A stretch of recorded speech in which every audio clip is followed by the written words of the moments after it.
Hi, friends. I hope you all are having an amazing evening this evening.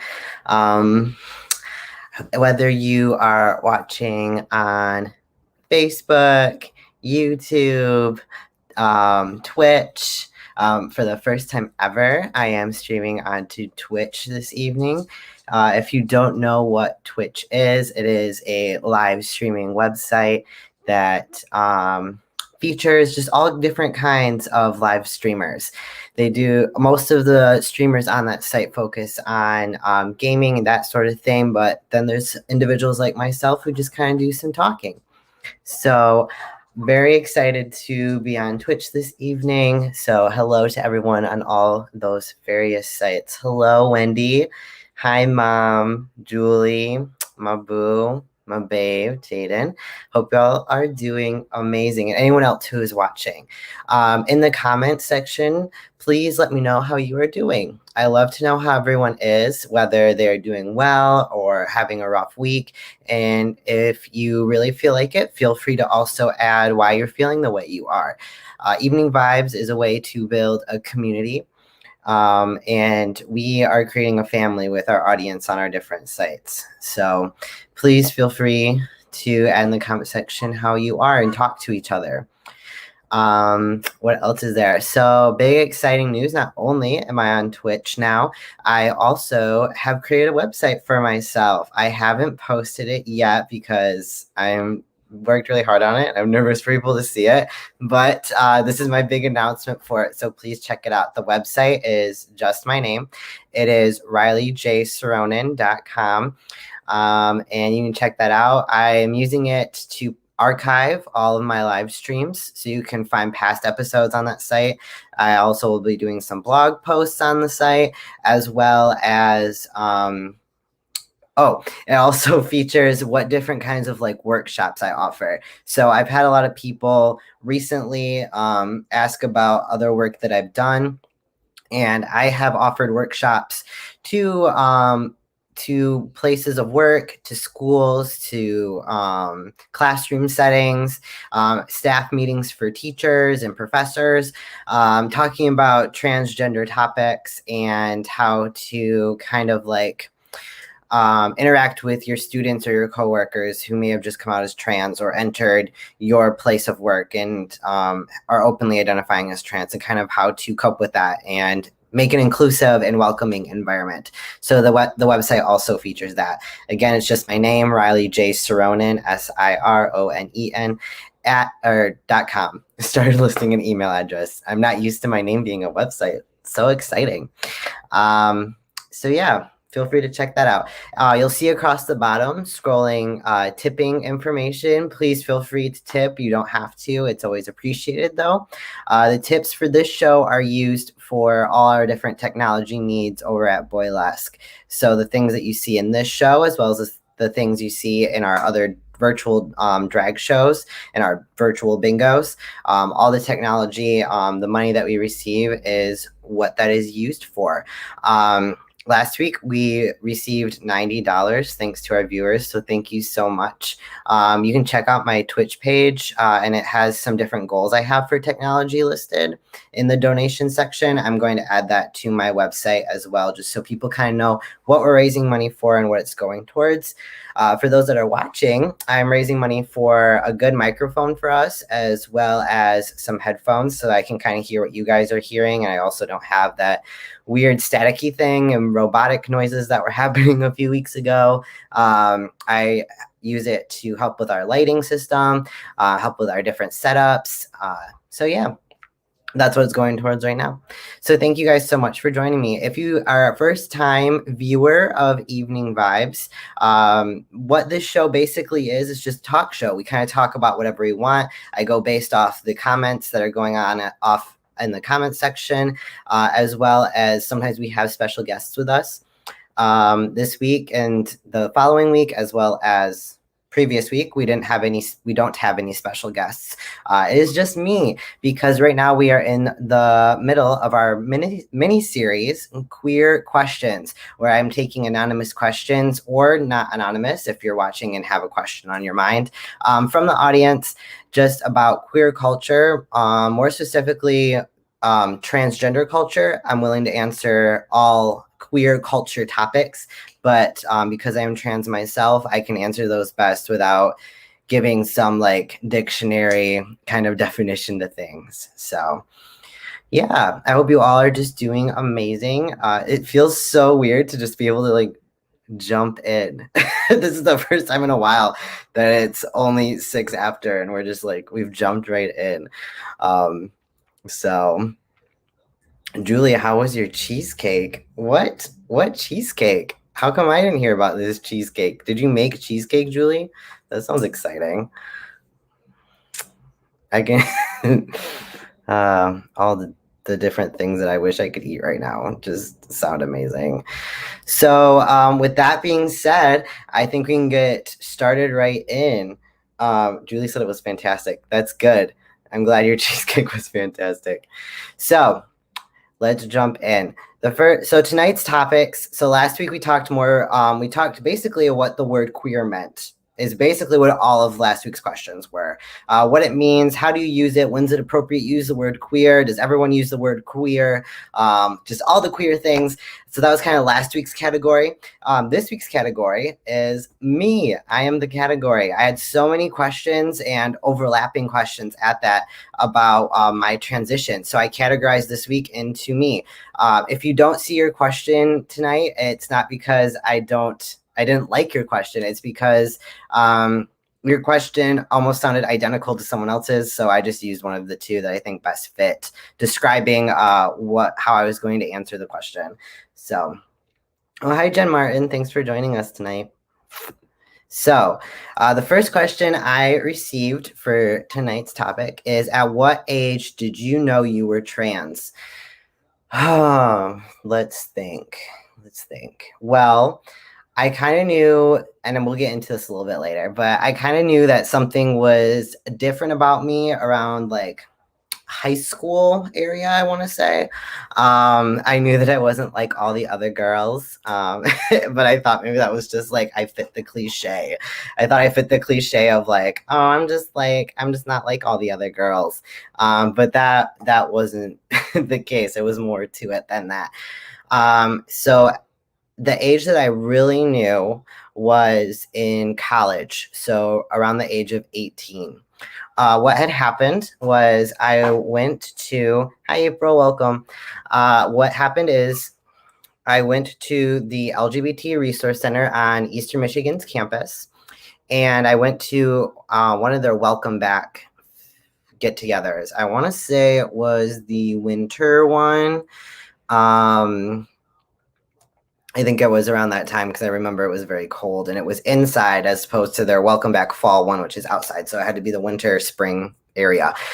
Anyway, so I went to it. I went to attend because at the time, and I mentioned this in last week's stream, but at the time I identified as bisexual. So I was a mix of like bisexual and also kind of questioning, but I still was someone who identified as a woman.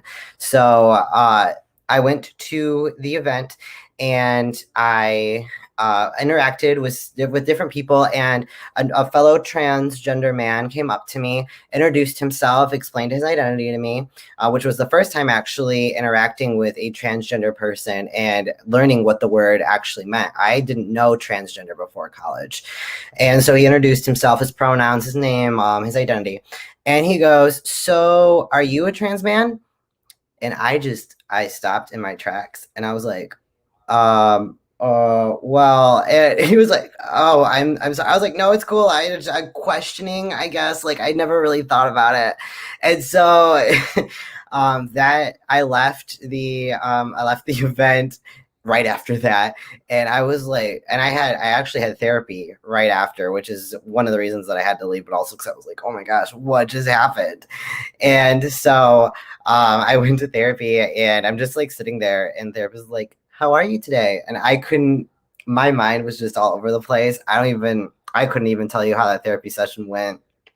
But so that's kind of when I realized. I looked up more into the word and the term transgender. I actually with within that, I also had a women and gender studies course that same semester, which was Intro to Gender and Sexuality, giving you kind of the 101 about gender and sexuality and gender expression and sex and all those fun things. And they also talked about it in that class, and just learning what transgender encompassed. I was like, oh my gosh, like that's it. That this is me. That is totally me. So then after that, I came out to some friends, eventually came out to my parents, and then came out publicly. So it happened with over the course of a year. I wasn't totally comfortable with identifying as transgender because it was so new into my realm. But yeah, so that's I'm gonna answer more about my story with all the questions that I have lined up tonight. So that's the age that I knew that I was transgender for sure. A follow up to that, which I forgot to type it out, but I think also is important to talk about within the same question, was how did I know for sure that I was trans? And again, kind of once I learned what the word transgender meant and how it felt it really called to me, I thought about like, like growing up. Okay, so yeah, I didn't feel like one of the girls. I didn't feel like another girl. But what did that mean? And so after I had thought about it, I was like, no, this is it. Like everything that makes me a woman and makes like when I'm looked at as a woman, using she, her pronouns, all the being called Miss, just none of that felt right. And so I guess, I don't know, saying I am trans for sure and knowing that is very difficult to place. But yeah, it's just kind of, it's like how someone who's watching this who might identify as cisgender, which is you identified with the gender you were given at birth. So if doctor said you're a girl and to this day you still identify as a woman, if the doctor said you were a boy and to this day you still identify as a man, that is cisgender, CIS gender. It's like, it's just how you know that you're you. Yes, you didn't have to think about it in the same extent that someone like myself had to, but you also didn't question it at the same time. It's like once I knew I was transgender, there was no going back. There was no more questions about it. So, yeah. Did your parents know before you did? Were close friends surprised, or did they have an idea? So did you know your parents before you did? So I actually have this discussion with my mom and dad periodically because it's quite an entertaining one to think about. My parents say that when they think back on my experience, and mom and dad, feel free to chip in the comments. I know that you're watching because I already talked to my mom and said hi to her. But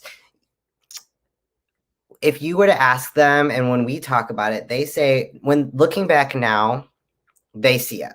Like, right, they see all my tomboy tendencies. They see how I dressed and what the things that I liked versus what I didn't like. And, looking back on it now, they know. They're like, oh, yeah, we should have pegged it right from the beginning, right? But when I told them and when I came out, it was definitely a shock to the system. Like myself, they weren't familiar with the term transgender, let alone the community beyond gay, lesbian, bisexual. So it was a shock to them, unlike some stories you may hear where the parents are like, oh, we knew. We were waiting for you to come out, honey. Like, that wasn't the case with mine. It definitely was a lot of conversations about, like, well, what does that mean? Like, what does that mean for you? What is that? So initially, no, they did not know before me. No. But yeah, they say looking back now, they can see that, yes, that makes sense. Kind of like, they realized the same way that I realized. It was very like, I just keep repeating myself, so I'm gonna move on. Were close friends surprised, or did they have an idea? I'm actually So my friend Jenna, who was on the show last month, she is my only friend from high school who I still talk to on a regular basis. I don't really talk to my friends from high school anymore. We I moved and we just kind of went our separate ways, and it is what it is. It's not a bad thing per se, but so I don't really know. They didn't really get to see my transition actually. At the time that I came out, I was in the middle of transitioning in my second year of college, so I was finally gaining college friends and starting to lose touch with my high school friends. So I don't know, because the friends in college, they didn't know I moved across state for school, so they didn't know me previously. And then my friends from high school, like I said, I was losing touch. I did come out to them before I came out to my parents, and I mean, there was a lot of questions. Some friends had a harder time transitioning over others with my name and my pronouns, but I don't think there was a feeling either way about from my friends, if they were surprised or not. My dad just said, I agree, although I knew a transgender person at what it was previously. So that part I misremembered. They did know a little bit about what transgender meant. My parents did, but so.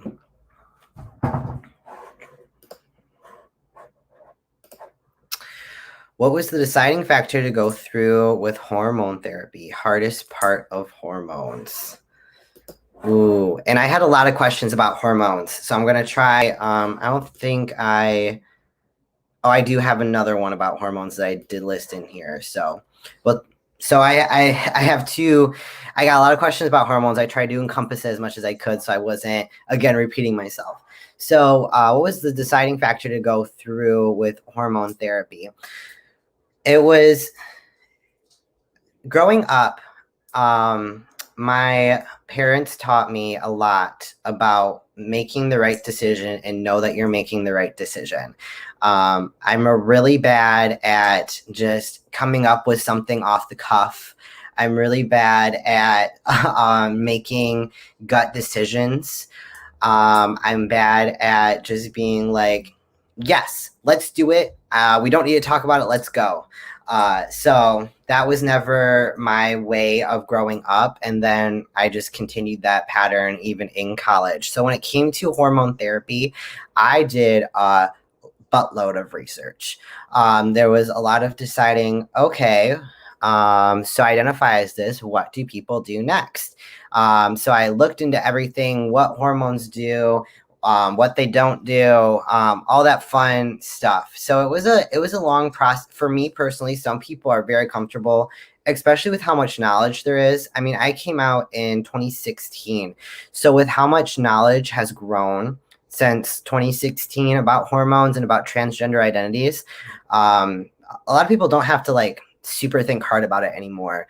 Unlike myself, who didn't have a lot of information yet, and it wasn't available in the media like it is now. So I did a buttload of research before even deciding.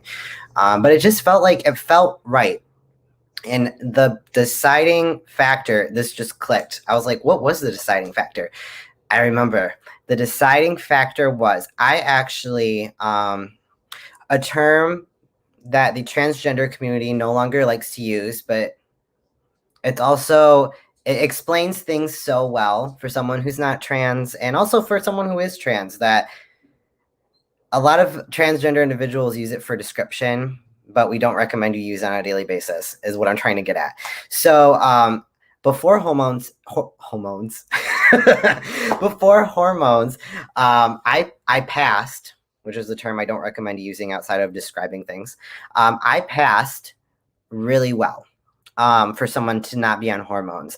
I mean, I got my first short haircut. It was actually kind of similar to this one. And I had a little bit of a jawline already. I had some bushy eyebrows. So I never had a really big chest ever. So before hormones, I passed really well actually. And so I didn't think about it. I didn't think about starting hormones for a very good chunk of my for initially coming out, period. Because I didn't feel I need them. I was like, well, why do I need this hormone to change who I am if I'm already content, and other people see me the way that I see myself? And so Susan says, it was fun to see you grow comfortable and happy. Oh, hi, Susan and Patrick. Thanks for joining. So the deciding factor was, sorry, I got sidetracked. The deciding factor was my voice. Often I passed really well in social situations until I spoke. And once I spoke, it was like, oh, shoot, like the opposite person of me would be like, oh, shoot, I misgendered this person. And the person who was initially using he pronouns for myself would all of a sudden switch to she. And it was such a defeating feeling. It was like, oh my gosh, like, why is it this one thing about me to the rest of society? Why is this one thing about me the deciding factor that you can't use the correct pronouns all of a sudden? Given a lot of these people didn't know that I used pronouns that were different than myself, but it was like, really? You're going to use my voice as the deciding factor that, like, oh crap, like I am no longer the person you thought I was. So that was a very disheartening, and that was the biggest thing I wanted. I didn't want body hair. I didn't want facial hair. I didn't want other things, and we'll get into it in a little bit, other things that came with hormones. Like, I didn't want all those things. All I wanted was my voice to lower. I actually talked to a theater professor in my department and asked if he could give me voice lessons. I said, could you teach me to talk lower? I feel like that'd be very helpful, because then I don't have to go pay money for this treatment. And we talked about it, but it didn't work out. And so here we are today. I went to my doctor, and they did the whole, okay, what do you already know? And I listed out everything I knew about hormones, all the good things, all the bad things. And my doctor was like, oh, I'm used to people coming in here and not knowing a lot about hormones, and you actually know more than I do. And I was like, oh, shoot.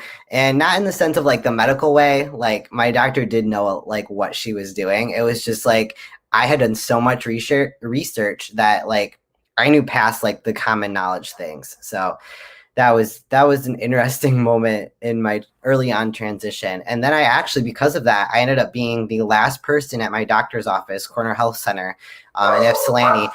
I ended up being the last person to have to need therapy before starting hormones. In Michigan, it was required up until a few years ago. It was required that you did therapy before you started hormones, because they want to make sure you were ready. They want to make sure you knew what they did and what they didn't do, the repercussions of stopping your hormones, the repercussions of not continuing, and all that fun stuff. They want to make sure you were ready for them and you weren't just taking hormones just because. So, yeah, so I ended up being the last person because I knew so much. My therapist pushed me through. I didn't have to go to all my required appointments because you had to go to a set number. I wasn't required to go to all my appointments because my therapist was like, he knows so much already. Like, there's nothing left for us to discuss. Like, I get to my session. He's like, do you have any concerns or questions? I'm like, no. And so, I mean, an hour-long session lasted like 15 minutes because we didn't have anything to talk about. I knew what I wanted. So, around that same time, Michigan had taken away the law that it was no longer required, not because of me, just by coincidence. And so my doctor's office, after my appointment, was like, why are we doing this? It's not required by law anymore. And also, our patients are very similar to this individual, me, that they know what they want when they come in. I mean, they weren't having appointments where people are like, oh, I didn't know, like, I don't want that. So, yeah. Hardest part of hormones. Hardest part. So I've been on hormones. In April of next year, it'll be 5 years, which is a big stepping stone, the 5-year mark for transgender individuals. The hardest part. I don't know, honestly. I mean, I got things I didn't want. I mean, even to this day, I don't really care for my body hair and my facial hair. Um, I mean, every time you see me in a live stream, I'm always freshly shaved. I mean, you can still see like the shadow. I have like the little 5 o'clock shadow, but this is smooth. Even though you can see like the shadow, it's smooth right there.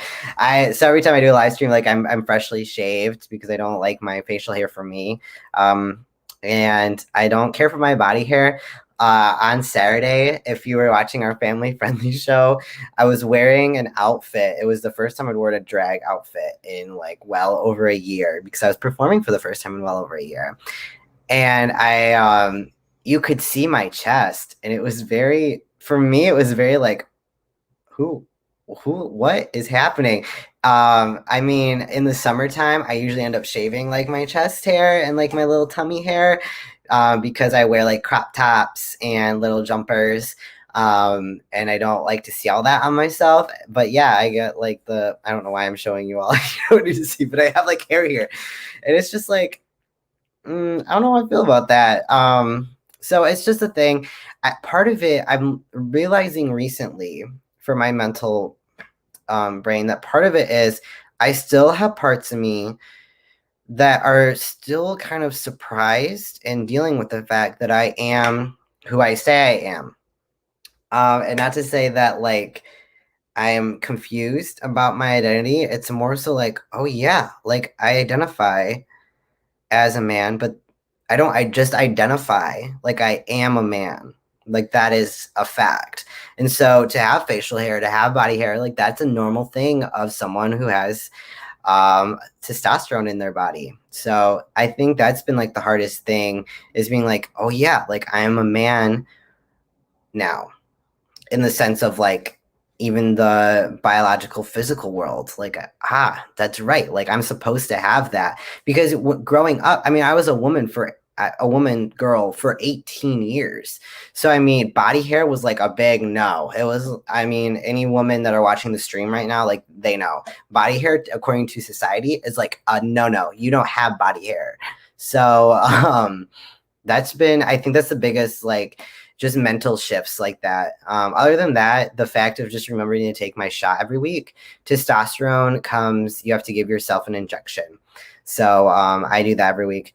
My friends out there who get to take estrogen, because they're transitioning from man to woman, they get to take a pill. Those lucky jerks. I wish I could take a pill. I don't know the science behind why testosterone is not in a pill and estrogen is. I've heard the science many a time. People have told me, but I have heard that actually they're coming out with a pill form eventually, if they haven't already. But it's very it's very rare. It's very rare to get testosterone in a pill form if it's available in your areas. So how long did you feel the puberty effects of hormones? How long until you noticed changes? So, how long did you feel the puberty effects? I mean, I still sometimes feel them 5 years later. So, the average amount of time it takes someone to transition with hormones is roughly the 5 year mark, which is why 5 years is so like exciting. Because I mean, that's about the time where you peak. It's about the time where you're like, okay, this is me. This is where everything stops. I think within the past year is when I've stopped noticing changes. So yeah, I think for me, the marker was like year 3.5 was when I stopped noticing puberty effects. For everyone, it's different. I'm very lucky.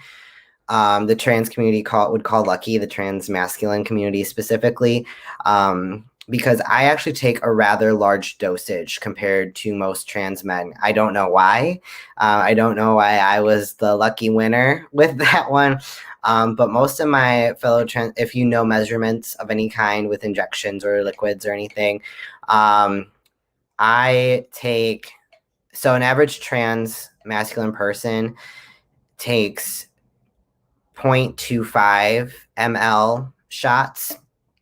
I take 0.5, and I always have since I first started. Usually you like get to work your way up. Like you start at 0.25, then you go 0.3, and then you go point 0.5, and 0.5 is usually around like year 3 or 4 ish. But I mean, I was like right out of the bird nest, and the doctor was like 0.5, and I was like, okay. So I think that's also why I stopped noticing changes around year 3, because I got my high dosage so quick. And with that same on that same note, how long until you notice changes? I noticed them pretty quickly, and I think that's pretty average regardless of your dosage amount. I don't think that was just because I had a higher dosage, because I mean, you're injecting it with testosterone. I can't speak for estrogen, but for testosterone, I mean, you're injecting it into you. It's becoming a part of you instantly. So within the first like couple weeks, within the first couple weeks, I noticed my voice. For my first year of puberty, I sometimes I want to relive my first year of puberty because I think it's hilarious. I mean, I'm 18 years old. The changes really started to take effect when I was working at the summer camp with Susan and Jenna, and my voice was just cracking, and it was hilarious. So a lot of times to get the kids to quiet down, we would do call and response things. You know, like you shout something, they say something back to you, and then everyone's quiet. My call and response of choice that summer was doing the sound of a pterodactyl, because that's how big of a voice crack I had. It was just constantly just like, I can't do it anymore. But it was just like screeching right here. It didn't hurt or anything, but it was like this loud, like screeching. It was weird. It was funny. Also that same summer, a lot happened that summer. Like a lot happened within the camp world. And not only was I going through transitioning on hormones, so that was a lot. I'll talk about that in a minute. But we also went through a lot of staff change that summer. And so for the first time ever, I was thrown into the song and dance room rotation for our theater camp. And I was teaching a song, and I mean, the kids, they're so young. They're like, they're elementary age area. So when you're teaching them a song, I mean, they're just going to mimic what you're doing. They're not, unless they're like, they've been trained before camp, they're not like going to be great singers. And because I had a voice crack, whenever I tried to like teach them a song and sing to them, my voice cracked mid song. Well, the kids mimicked that because that's what kids do best, not to make fun of me, but because they thought that's how the song went. And so on performance day, I'm sitting in the audience watching the kids, and I was like, oh my gosh, they sounded like they were trained by this tone deaf person that like didn't know what they were doing. So yeah, my first year on hormones was like a big trip. And the other big first change I noticed was mentally. They say, so a stereotype of starting testosterone is that you become angry because you have testosterone and men are angry. That's not the case per se. And it's different for each person. But for me personally, what had happened was in moments where I used to feel really sad and emotional, I was met with frustration, mainly because my body was in the middle of changing, that I didn't really know how to deal with the emotion of sadness and the emotions of being upset. So in pre-hormones, moments where I used to cry, I would just become frustrated and not angry. Well, I guess angry, but not in the sense of like the stereotypical anger. Like I would become angry with myself internally and just be like, why can't I feel this anymore? That being said, as we're coming into year 5 in April of next year, that has gone away. While I do experience anger more easily, I've gone back to also just being emotional when life happens. So yeah, it's also just kind of weird, the feeling of anger, because pre-hormones, I was not an angry person. I mean, I'm still not, but I was not an angry person to the extent that I had never felt anger in the way that I can feel it now. So those first few sessions in therapy, I'd be like, I'm so angry. I'm so angry right now. Like, and I don't know where to put it.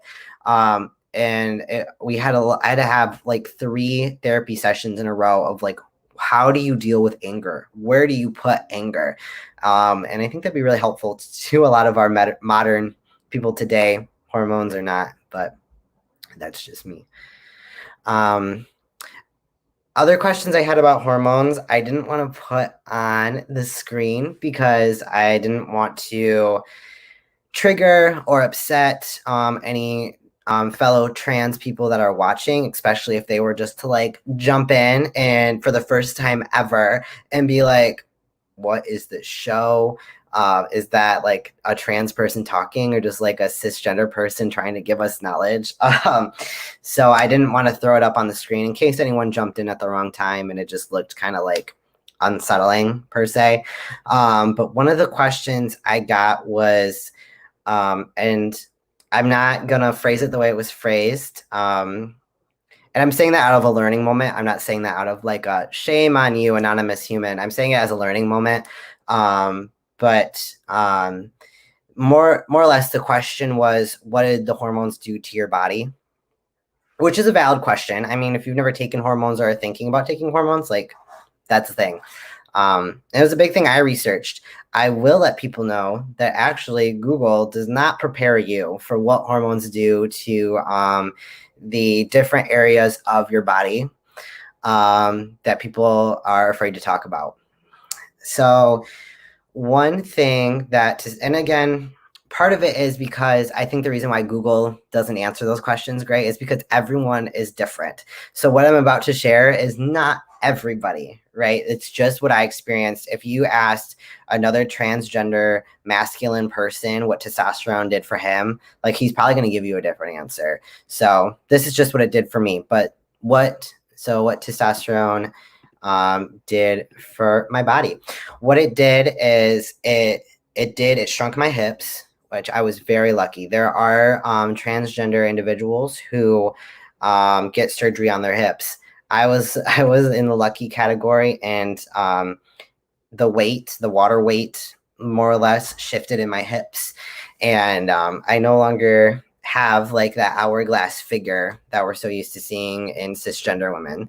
So that was a really exciting thing. I also noticed I can gain muscle better in my what are these, triceps, I think, and in my thighs, my leg muscles. I can gain muscle there easier. It definitely brought out my metabolism. It brought that up way up. So again, not only did I lose my hips, I also lost some of my baby fat in my belly, and I also lost some fat tissue in my chest as well. Another thing that the anonymous person had asked is about the other area of my body, and I think we're just going to leave that one be for a bit because I don't know who's watching. I'll answer that honestly. I would answer if I know who the person is and you want to talk about it because you're that interested, like we'll talk about it, but I don't think I should answer that one on the air tonight. Is there a book that you recommend that kind of encompasses all this info? I wish, as a transgender individual, I wish I knew some more reading material. Because I kind of live it, I don't think about it, if that makes sense. I mean, I live the transgender experience, so I don't really think to read about it. If anyone has any recommendations, please list them. It would be greatly appreciated. But off the top of my head, I don't have any that I recommend, which I'm very sorry that I don't. I know my dad did a lot of reading when I first came out. I don't know if he found any sites helpful that he'd be willing to share in the comment section. That's websites, not books, but hopefully someone else has a recommendation. I'm sorry, Julie. I wish I had one for you. Are you considering reassignment surgery? So again, everyone's different. Something I should have mentioned at the beginning of the stream, and I'm so sorry I didn't, and if there was any trans people watching and they were like, why didn't he ever say this, and they ducked out, sorry. But hormones and surgery do not define if you are trans or not. And I'm not saying that this question or previous questions are like don't ask those. Like, you can ask those.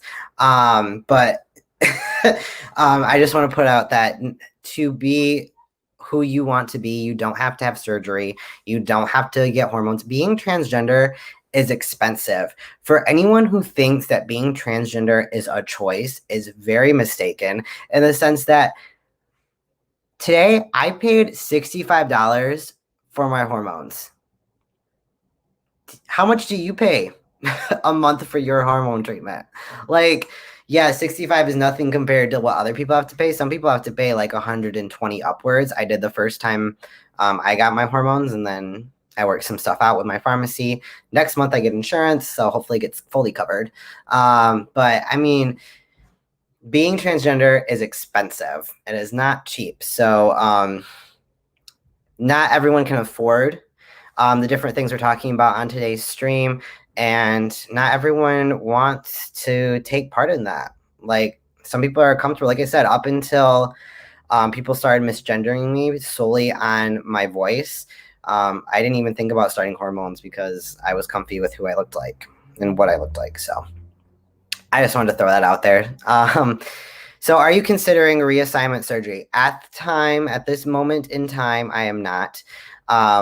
Just like everything else I recognize within this mini series, life changes, life is fluid. Thoughts, ideas, feelings are always changing. So that could change further down the road. And I know I would have some amazing supporters if I were to do a fundraiser. But at this time, no, I'm not. That is not a path I wish to choose. Right now, hormones have done the job for me. And I'm comfortable kind of where my body's at. I'm trying to fall in love with my body the way it is. Yes, I took hormones to change some stuff about it, but other than that, I'm trying to fall in love with it the way that it is. Fall in love with the fact that, if you're religious, fall in love with the fact that, you know, God gave me this body and he gave me this for a reason. And I really struggle with that. I'm not like, oh, and it's easy. It's really difficult thing to deal with. Some days more than others, but I'm trying to just kind of figure out my body and figure out why it is the way it is, as opposed to just being given the body I feel I should have been given. And I mean, I'm learning new stuff about myself every day. So, yeah, I could talk more about that, but let's go to the next one. Oh my gosh, it is 8:43 already. Y'all, where did the evening go? I still have a lot of questions too. That's okay, they'll go into next week. What would you tell your younger self to make things easier?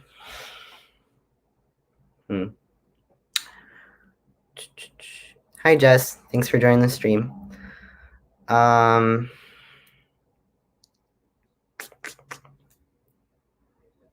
don't know. You know, kind of going back to what I was saying about reassignment surgery, I believe that I'm given the things in life I'm given for a reason. I think I'm put on the path that I am put on for a reason. If I were to tell my younger self anything, I think I would just tell my younger self that, you know, don't be afraid. And also, you know, don't worry about what others think. I think, I mean, and that's a generalized statements, both of those, I know. And they're not maybe specific to the transgender identity, but they're still, I mean, accurate to the community in a sense. And I think that's the best thing I could tell my younger self, you know, like what is going to happen later in life, that like, I don't know. There's a lot of things, but it would not be, to answer this question in another way, I guess, what it would not be is I would not tell my younger self that, hey, buddy, you're trans.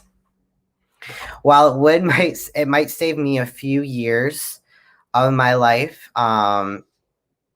dwelling and wondering why I don't look like the other girls and why I don't feel like the other girls and why I don't like what's happening to my body during my first puberty and all these different things.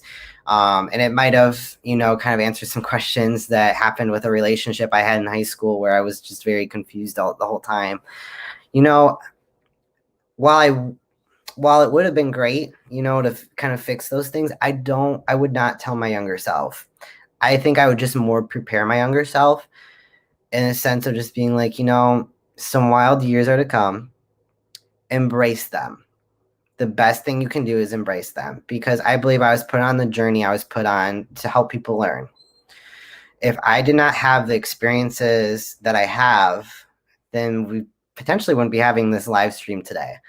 If I had known I was trans from the get-go, if I had known I was supposed to be a boy from like age 5, maybe I wouldn't want to talk about it anymore. I mean, I have a lot of trans friends who are like, they're sick of talking about it. And I get that, like, that's real. And they also, I mean, there are transgender people that knew from a young age, and they only got to do puberty once because they knew that they were trans. And so they started hormones at the young age, and then they only had to go through all the changes once. And I went through them twice. So I have a different experience than them in that sense. So I think if anything, I would just tell my younger self, like, some wild years are to come. Just embrace them. And there's nothing wrong with you. That's a big thing. There is nothing wrong with you. Hi, Brett. Thank you for joining. My dad said, I don't recall the resources I looked at. I did try to stick with those recommended by the medical sites as opposed to friends. Yeah, that makes sense. Julie, if I come across anything, sorry, it still didn't answer your questions about books and anyone else who might share that question. If I come across anything, I'll bring it your way. I did last Saturday read a great book about two transgender children, a trans boy and a trans girl, and about using the restroom and letting anyone use the restroom they choose. That was a good book, but that was also for children, and Julie was also there, so she knows that I read that. This Saturday, I'm also reading a children's book. There's nothing wrong with you. Definitely. I think I'm going to share that. Yeah, there's nothing wrong with you. It's something we all wish we could have shared. And I think it's still something to share with ourselves today. There's nothing wrong with you and who you're becoming. That's big.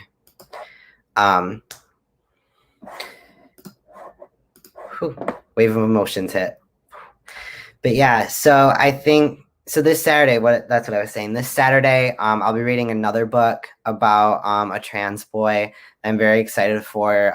It's about a trans boy who has an easy time coming out, but, his family, they accept it, but there's also changes happening in the family, and it's how to deal with those changes after you've come out, which I'm very excited for. A lot of children's books are good at highlighting, the coming out process there, but they don't always highlight, what comes next, what comes after you come out.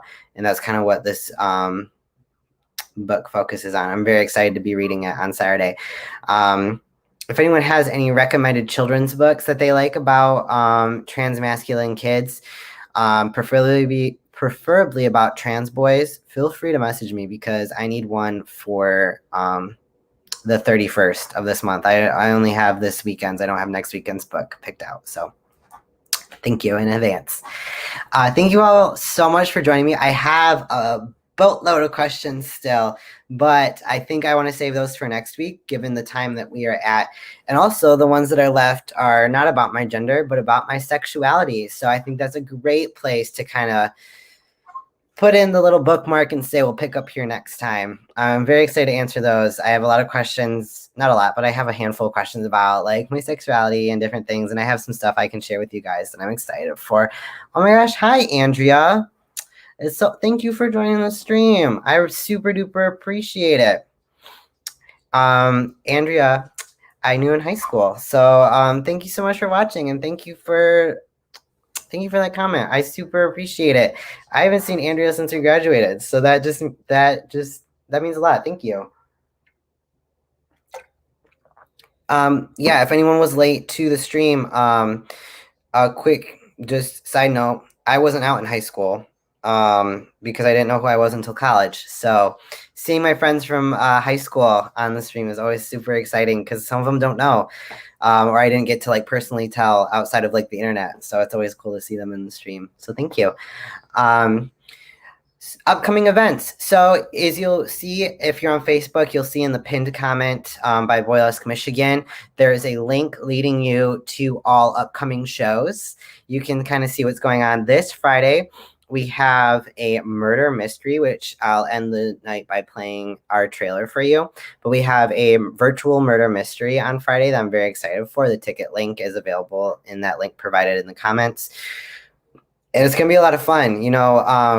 Ani wrote the script, she directed it, and she's editing it as we speak. And I'm so excited. She did a phenomenal job writing it. The past murder mysteries, if you attended those, one were in person, they weren't virtual like this one. But also she did an amazing job writing it. The last two times we did murder mystery, we used a pre-written script and kind of edited it to fit our needs. But this one is totally written by Ani, and she killed it, y'all. It is so funny. I play the narrator, and it's hilarious. I'm so excited for you guys to see it. Please make sure you get your ticket for Friday. It's only $20 for your entire household. So it's going to be a great time. And we're having, yes, it is pre-filmed because we wanted to give you angles. We wanted to give you special effects and all the good, juicy stuff. But because it is pre-recorded, we're going to be doing a watch party with you and in the comments with you and giving you behind the scene things of what happened. So it's a whole different thing than what you're used to if you've seen our Friday shows. So it's going to be a lot of fun. Julie just provided the event. If you go to the event page, you'll also find the ticket link there. It's through Eventbrite. So it's really fun. On Saturday, we have, like I said earlier, our family-friendly show. We do a drag show. We also do Jaden does a music lesson. Hershey, as of last week, has been doing dance lessons, dance like workout. Like she teaches you some dance moves, and then I read a story. So it's a lot of fun. I love what our Saturdays are becoming, and it's just good to put on my acting shoes again and my dancing shoes. So yeah, you should definitely check those out. Next Friday, we have our virtual drag bingo. That is for the American Breast Cancer American Society. I fumbled those words really bad, but yes, it's for breast cancer awareness, and it's going to be a lot of fun as well. We do our virtual bingos on Zoom, so it's really cool because you get to be one-on-one with us and get to have one-on-one interactions with us as we call bingo and do performances for you. And the ticket link is also through Eventbrite and also in the link that's provided in the pinned comment. There's such a variety of things you can check out. You can also check out my website is also listed in that link tree, and my Twitch and my YouTube and my Instagram. You can check out all the fun things. So definitely check those out. I hope you all have an amazing, amazing rest of your week. I know we're ending a little bit early, but like I said, start while you're ahead.